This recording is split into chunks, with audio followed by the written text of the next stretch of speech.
Welcome to Positive Philter with your host, Philip Wilkerson, a podcast that focuses on friends, family, health, and career, with a little self-help along the way. Please join me in this journey for self-improvement, and I hope what I have to share will make you a better person, thus making the world a better place. I hope you enjoy the show. I hope you enjoy the show.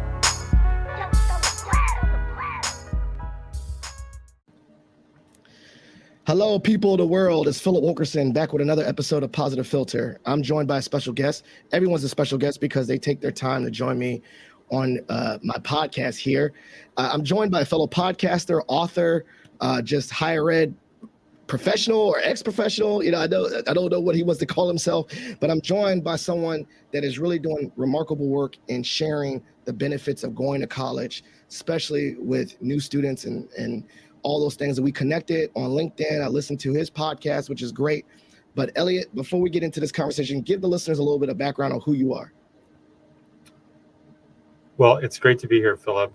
And I'm someone who's passionate about and really on a mission to help students succeed. And so I've been a consultant to more than 100 colleges and universities, helping them improve their student experience by transforming their facilities, their technology, their support services. And then I'm also the author of How to Get the Most Out of College, where I take what I've learned about how students succeed and about how college works and share it with students and families so they can make it work for them. I love it. I mean, go back to the origin story. I like, superheroes and all that. What made you think about curating this content or even making it into a book?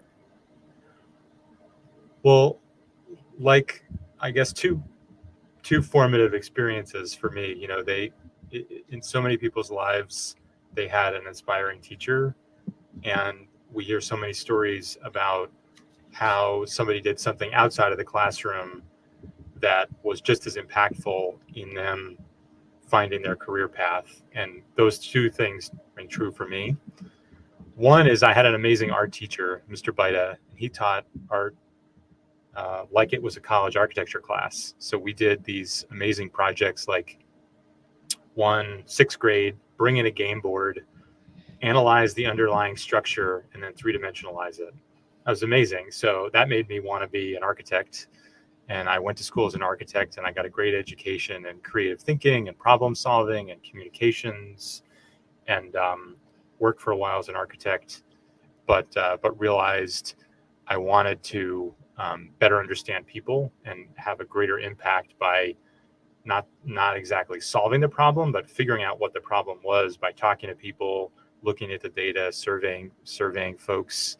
And then the other thing that happened to me as part of that pivot from architecture to design thinking and strategy around student experience was getting involved in student government when I was in grad school at MIT, which was a great place, but was in transition.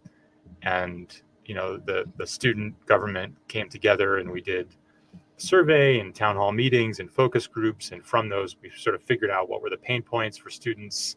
How do we compare to other departments?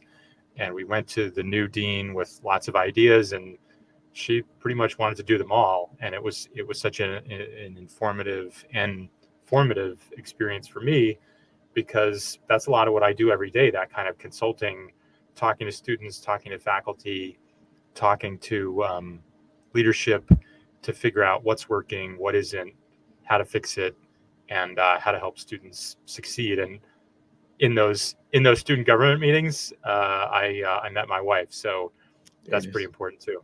Awesome. I love that. I love those stories and the relationship building. So you brought up a really good point, about, bringing up ideas and getting involved as a student, and you got involved as a student. But one of the things I have a question about, and I've heard, and I know you're very familiar with this, is the hidden curriculum. I think this kind of aligns with your book, right? Like there's a cultural nuance for first gen students or just new students to college, period, that the inner workings of the educational space or higher ed is not obviously known to everyone. It's hidden. So can you talk about that notion and how that kind of plays a part into your book that you created, like things that you break down for students that somewhat are not as obvious as some people think it is? Yeah, and that's a problem. That the problem of the hidden curriculum, where colleges and universities aren't explicit about what they mean or how to succeed, that's a problem that also needs to be kind of worked from both perspectives, right? Colleges and universities, they can really think about terminology and make things more accessible, right? There's no need to call things uh, a bursar when you can say student financial services, because like no one knows what a bursar is, right? So call things what they are. And I tell students who are applying to college, searching for college, that those are great indicators, of like how focused on you is this college going to be. If they call everything stuff that you don't know, like that's a pretty good indicator, right? So I think colleges can be thinking about the students, they can be meeting students where they are, they can be communicating in language they understand, they can be working hard in orientation and welcome week and all these other activities to help make the implicit explicit, and talk to students about what they expect and how to succeed. And then I think students, you can do your part um, at learning that hidden curriculum, by asking questions and by finding a person. It doesn't need to be you. You don't need to know everyone, and in fact, a university can't expect you to know everyone. But like maybe you're a transfer student, so there's somebody in the transfer student office that you can go to and say, what does this mean? Or maybe you're a first gen student and there's someone at the first gen center you can go to and you can say, what are office hours? So I don't think you're still going to have to ask some questions. You're still going to have to take some risks, but I think there are definitely people that can demystify, that can debunk, that can make things more explicit and can explain. And the great thing about college is like pretty much everybody's there to help you. They may not know that you need help. They may not know that nobody knows what a bursar is. They may not know that nobody, lots of folks don't understand, like, why is R Thursday? Like, Yeah. like, Yeah. where did that come from? So I think, I think we're all working on it, and students can ask questions, and, and universities can make things more clear. I love that. I love that. I mean, you're saying you're consulting. You're seeing universities all over the nation. From my end, there was a lot of things going on, great resignation, people leaving, but then there's also a lot of things on the student end. From your observation, from your research, from your data, what are some of the pressing issues in higher ed that you've noticed that are, major issues that professionals that work in that environment should know or be aware of, or parents sending their kids to college should be aware of? What is some pressing issues in the industry of higher ed? Well, I think two things come to mind: growth and value. And the growth piece is really interesting because every year my company does a national student experience survey to kind of take the pulse of students on how they're feeling, what's working, what isn't, what's missing in their college experience. And in this year's survey, which we did last fall and it came out in the spring, the really interesting thing was that when we asked students about their sense of whether or not they were growing, and we talked about growing as like building skills, building a network, like exploring a career path, taking risks, building confidence, that one question had the highest correlation with so many other aspects of their experience. So basically, if students feel like they're growing, then they're happy. They're more likely to recommend their school. They're happy with their classes. They're happy with their friends. They're happy with their career. And so it's really like thinking about college as this opportunity to grow and giving students the opportunity to grow, and I think reflect, because a lot of times we don't realize we're growing until we get a chance to think about it and reflect on, maybe we did take a risk, maybe we did learn something new, maybe we did meet a new person. So I think that's something that really colleges and universities can work on, thinking about how they really maximize the opportunities for growth and for students to like recognize and realize those opportunities. And then I think the other thing is the rising cost of college and the increased complexity of college, as well as like political polarization, I think have had a lot of folks questioning the value of higher ed.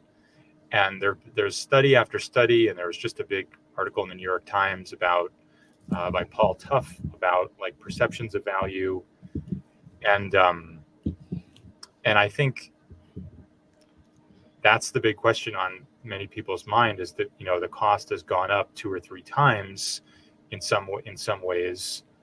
You know, the actual price that people pay in some ways is going down because of discounting and so forth. But I think people feel like the price is increasing at a faster pace than the value.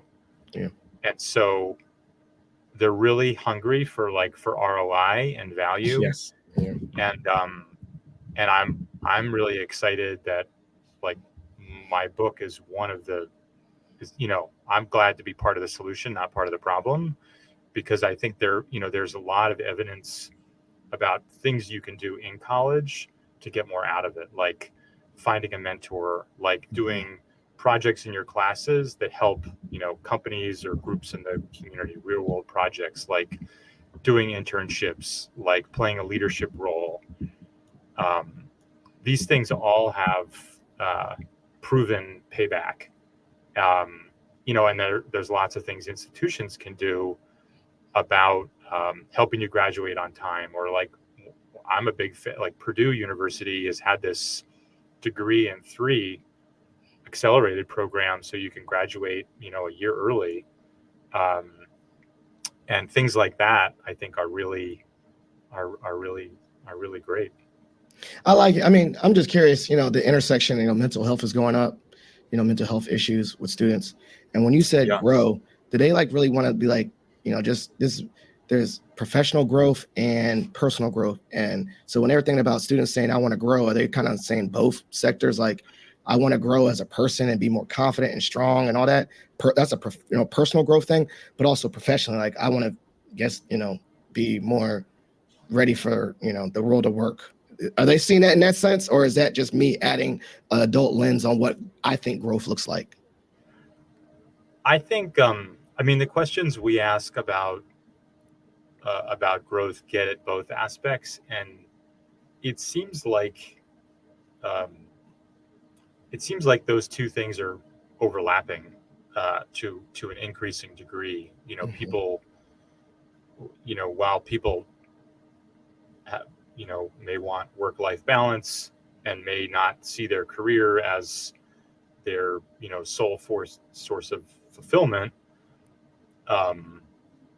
growing personally and professionally has a significant amount of overlap, right? Like, I know this is your area of expertise, but right, like networking and making friends and building relationships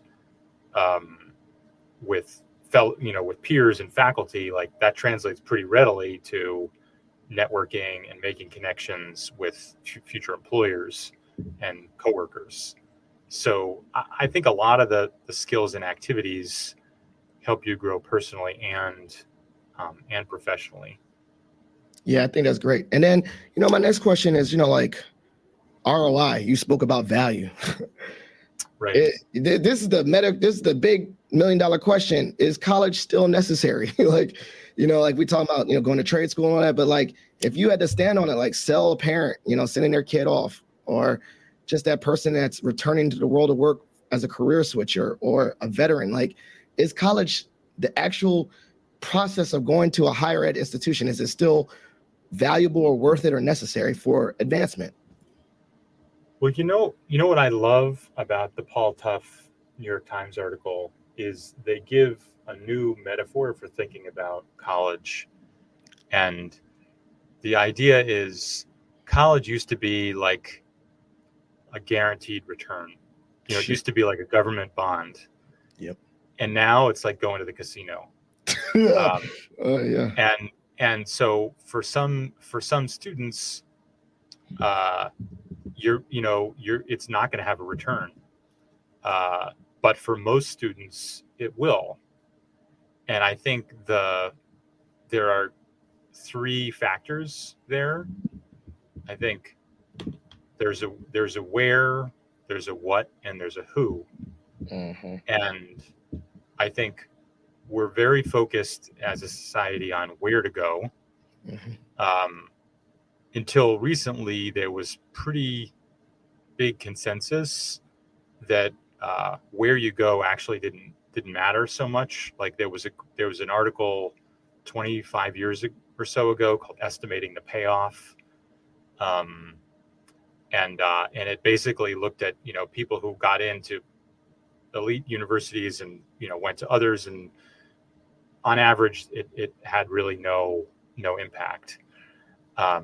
Recently there was a study by the Opportunity Insights folks at Harvard that actually confirmed that on average bit, and said on average it actually doesn't really matter where you go, but when you look at the distribution, going to an elite, a selective institution makes you much more likely to be in the 1%, and going to an elite institution is in a way an advantage for the 1% or the 0.1%.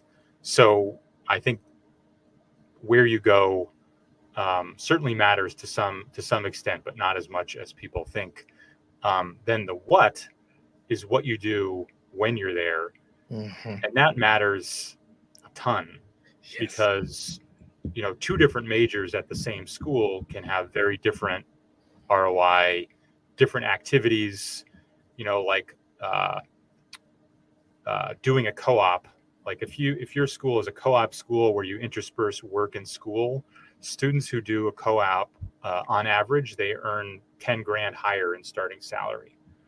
Or students who get involved in service learning, where they're doing like projects in the community as part of their classes or alongside their classes, that's also almost a 10K salary bump.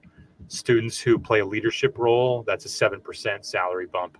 So students who have a mentor, they're almost twice as likely to be engaged at work, to like their job, after graduation, almost twice as likely to think their education was worth the cost. So the what matters a lot. Mm-hmm. And unfortunately, there are still like systemic barriers to success. So the who does matter. And there are amazing institutions like Georgia State where there's parity by race and income, but at a lot of other places, those race and income are still predictors of college success. So I think I think you got to think about the where, the what, and the who, and the what is the thing that students and families have the most control over. Most agency. So I think focus there. I love that. I love that you say that, because I always talk about, like, you always joke. I always used to joke with students, like, I don't care if you went to Harvard or George Mason. If you went to Harvard and barely had like a C student, and you went to George Mason, was a student leader, involved in everything, you just as competent. You know what I'm saying? Like, you look just as good on a resume. I mean, you can go to these elite Ivy League schools but not be involved, and go to a smaller school or state school and be Mr. and Mrs.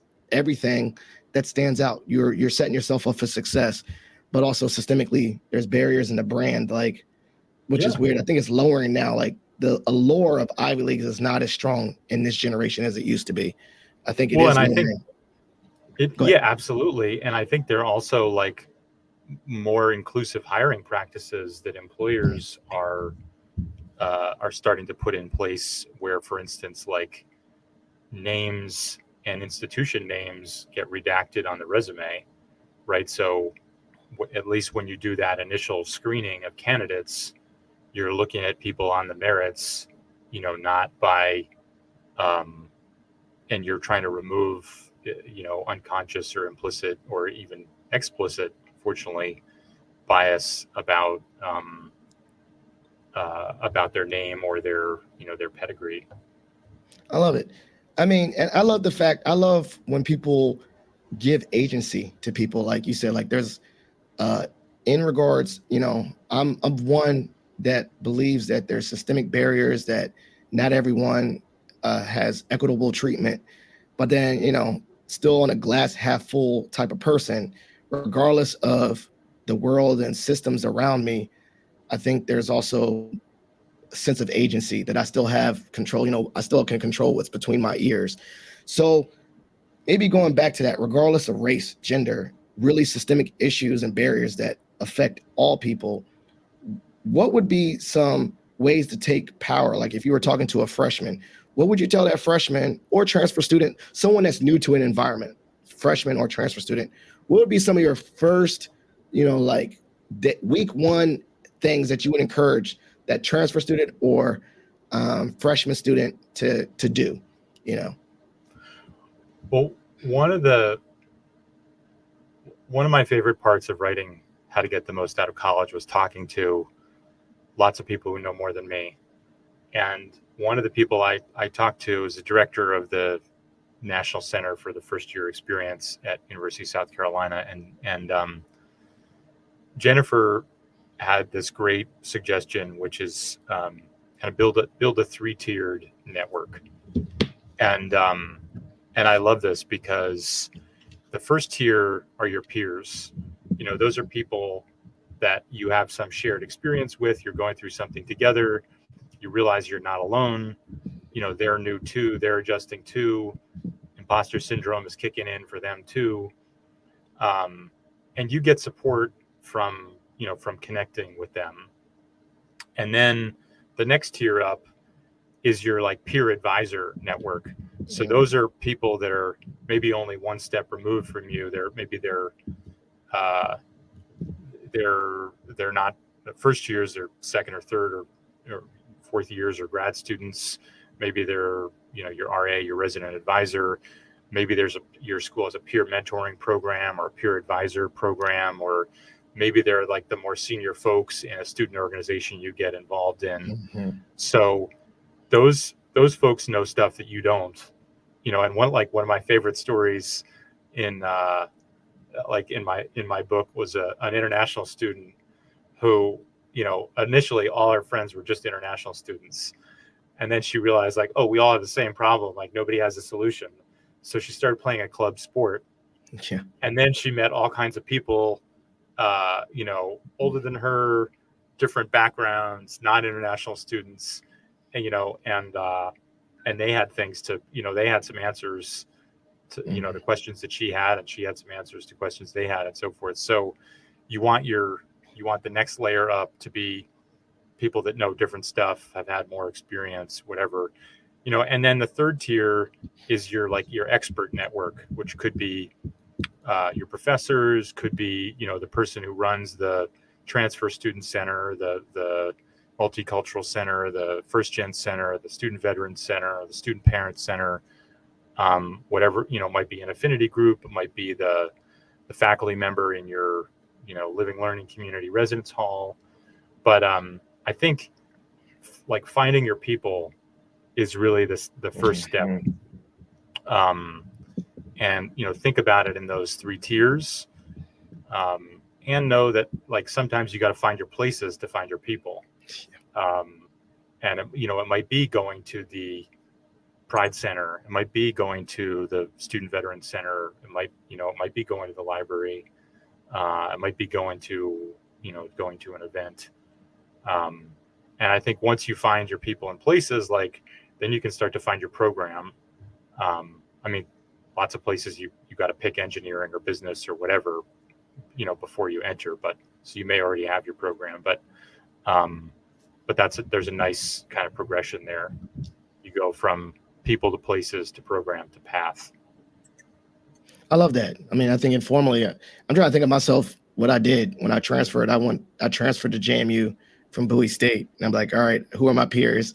I went through that, like, who are my roommates when I transferred? They're going to be my people that are already there earlier than me. And I just went to all the activities they went to, and they brought me in because, like, they were already there 2 years ahead of me. So I'm like, they'll be my people. And then I could literally go through that list. And it's funny because I didn't think about it as systemically as that, but it's just naturally, like what you do. But Yeah, how would can you be how would you organic. make that a very natural progression? Like maybe, I don't know, people are naturally doing this all along. They just never thought of it as this is a really good strategy, and we talked about this on, your podcast about like what ways can a freshman or transfer student really do that is not as intimidating as they think, because I think we're telling you connect and find your people, but what if, they're that's scary. I guess they're like, I don't know how to find people. I don't know, what ways would you, not say dumb it down, but normalize that, also really scale it down for them to find their people, because I think that's great. Well, I think two things. I think get involved in some way, and that could be a club, a student organization, could be student government, could also be a campus job. I mean, my own experience, I grew up with really severe food allergies. Um, so when I got to college, I was really sweating. Like, how's it going to work in the dining hall? I don't want to eat. I don't want to eat the wrong thing and die. I also needed money, so my campus job was to work in the dining hall, and it worked out great because, like, A, I got money for food, but B, I also met all the chefs, all the cooks, and like they totally took care of me, and they knew my food allergies, like, back and forth, and they would make me something special to me, but probably boring, boring boring for somebody else, plain piece of chicken breast, whatever it might be. So I think get involved, and it doesn't have to be extra time. It can be your job. It can be a class project. Um, and I think show up to that group um, looking to give more than you can take. And I think, like, if you show up to a student organization or a job or whatever it might be, and say, like, this is what I have to offer, this is what I can contribute, um, you'll get back uh, that same contribution, and then some.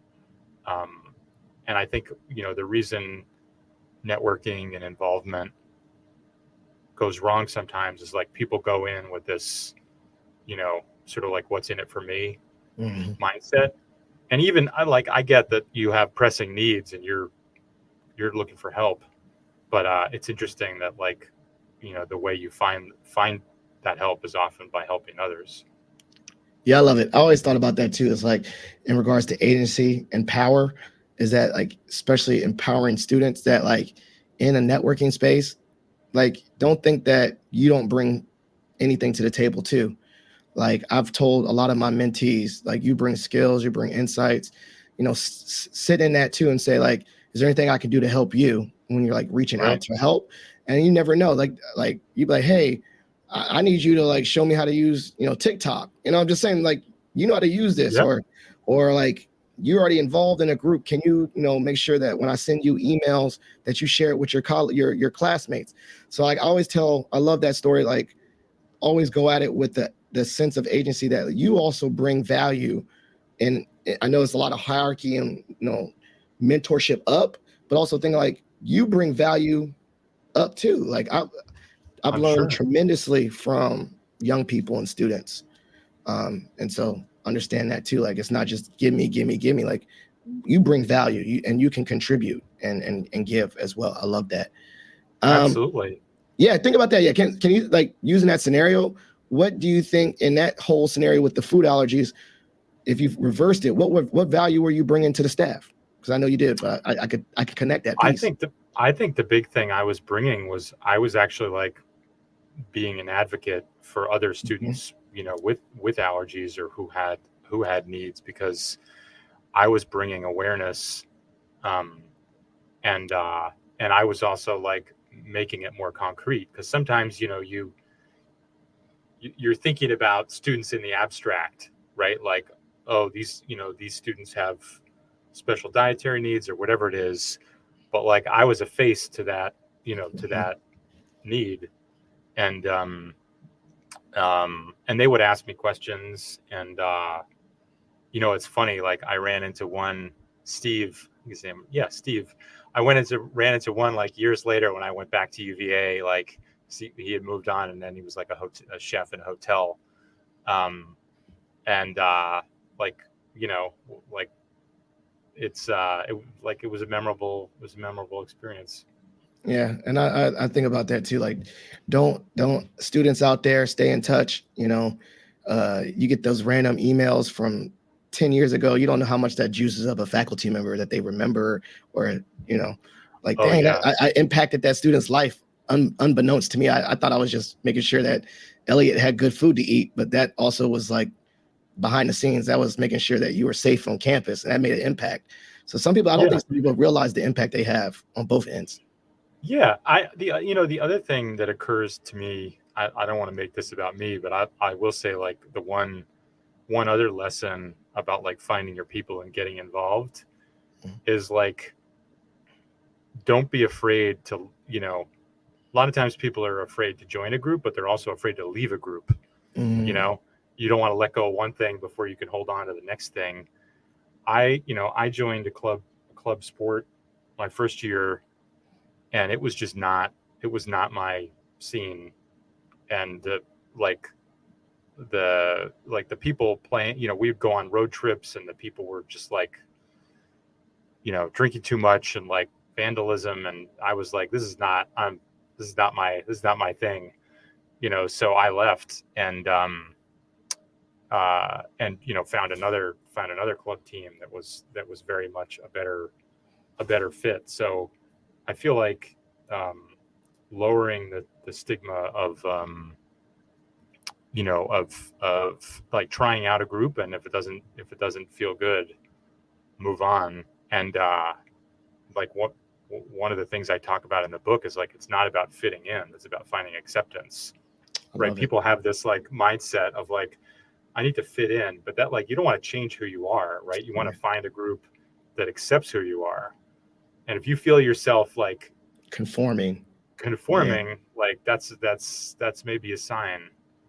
I mean, some of that changing could be growing, right? Could be a good thing, could be figuring out who you are and what you value and who you want to be and who you want to be with.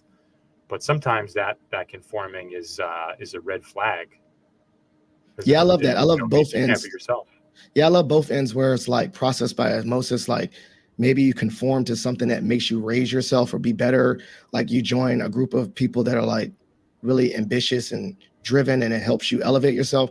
But then also, like you said, I love that values check. Like, but maybe some places are not worth conforming if it sacrifices your values. So I think maybe as a student, understanding who you are first before you try to go to spaces, so that you know that those spaces are for you, a good fit for you. Yeah. I love it. So, futuristic hat. I love that you're my data man. You're where do you think the world of education, higher education is headed with the data you collected, the schools you talked to, the points that you bring in the book? Like, do you think that the landscape, like, do you think you would have to write a whole new version of your book in 2 years, or it's timely enough that this book can carry out for 10 years? Like, what do you think about the future of higher ed and its applicability to, for your book and stuff? If you have to, like, it's changing that fast or whatever. Well, I think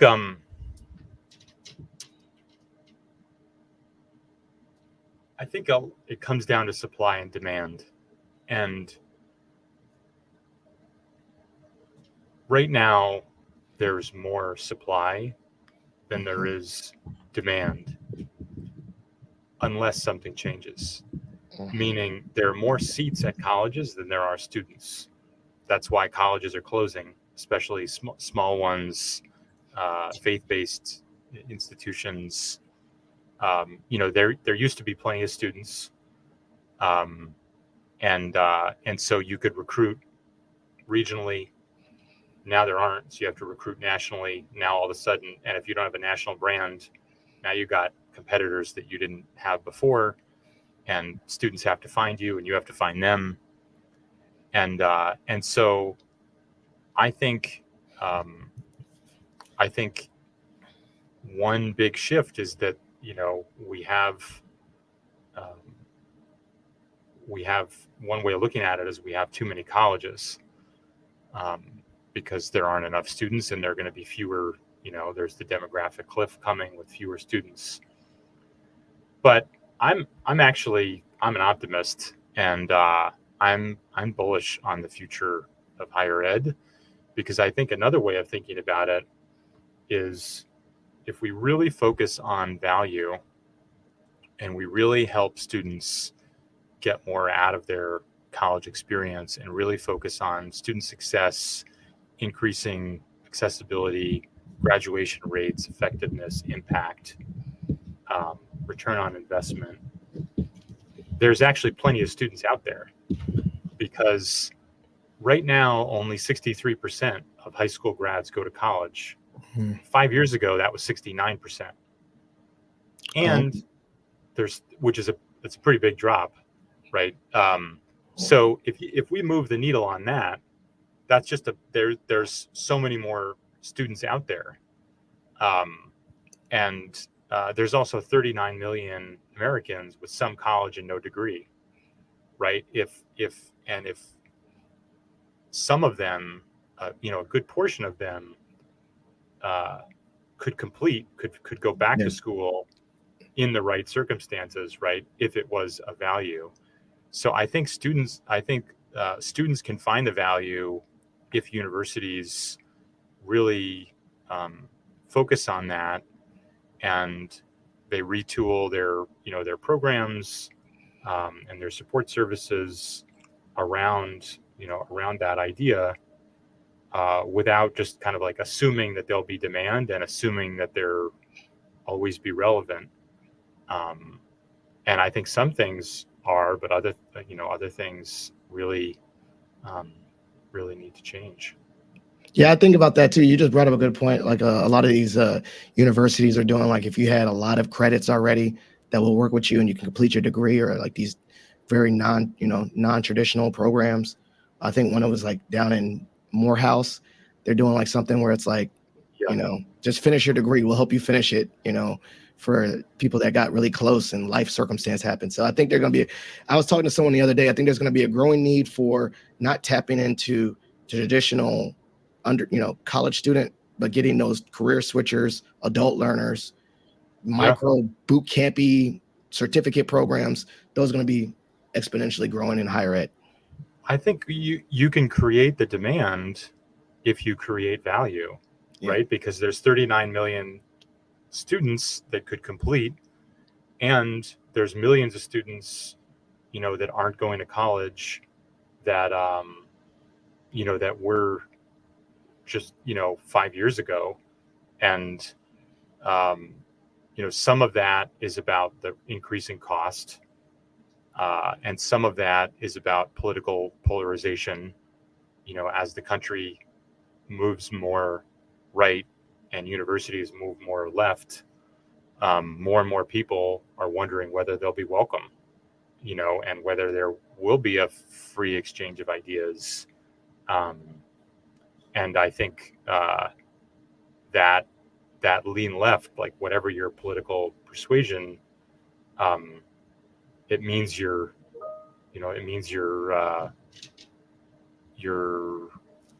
reducing your potential demand. You're alienating potential students who want to get an education. So I think we create the demand. I think the pessimists is there's too much supply, but I think the optimist is you create the demand with a better product, with greater value. Excellent. So I lied. I said that one part of our show is shot for shot. I mean, shout outs and plugs, but I do have a segment of my show called Shot for Shot. You get to ask me any random question. I get to ask you any random question. You want to go first? I go first. You can go first. All right. So you did not know you said UVA was your undergrad? Yeah. So shout out to UVA. My father-in-law, my late father-in-law, who was really close to me. He passed away, but he played actual varsity soccer at UVA. So shout out to the Who's. What was the club sport you played?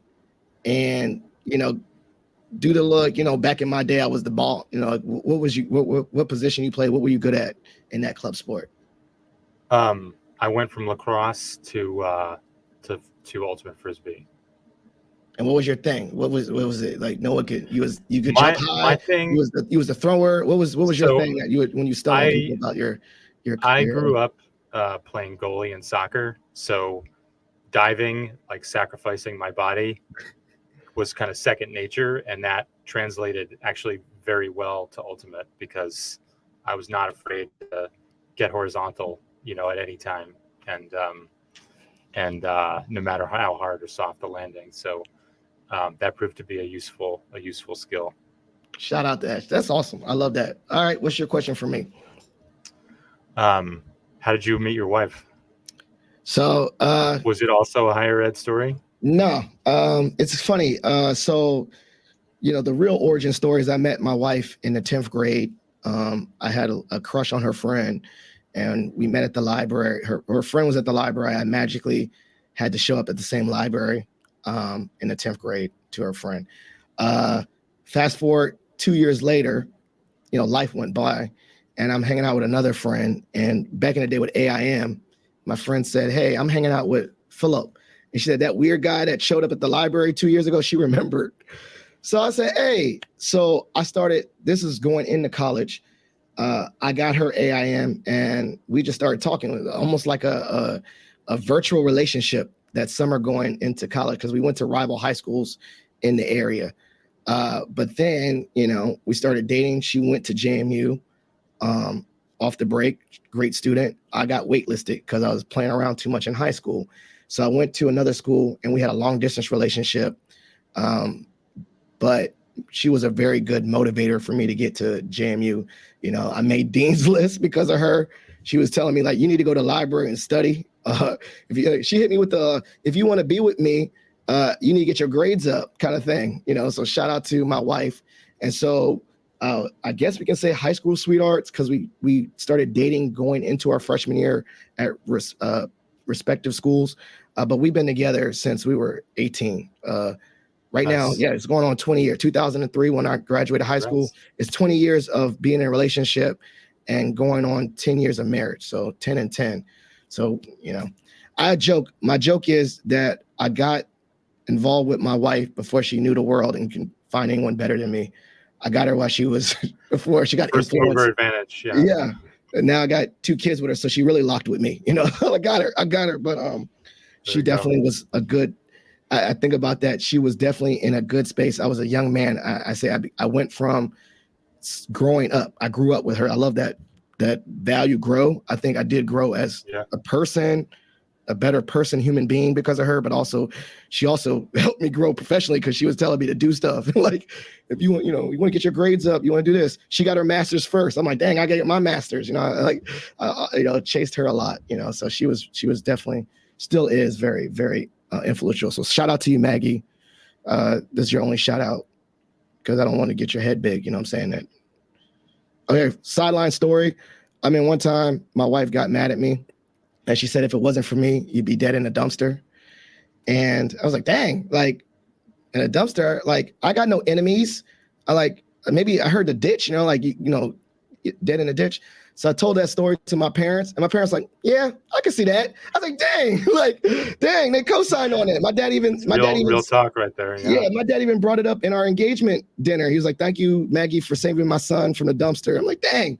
So we have a joke called shout out, save my life, save me from the dumpster. But I would not be half the man if I wasn't. So this is the end of the show. I know you gotta go. So shout outs and plugs. So the platform is yours. Shout outs and plugs. Show love to everyone you need to show love to. Well, I'll go with my family. My wife Liz. I don't remember all our wedding vows, but I do remember maybe the most important part was a pledge to support and challenge each other, and we do that every day. And I really value that. And my daughter Nora is 8, and she loves to make things. And she actually coined the term maker family. So she refers to us as the maker family. So we're always working on projects where she's either like making a bracelet, making a house for stuffed animals, whatever it might be.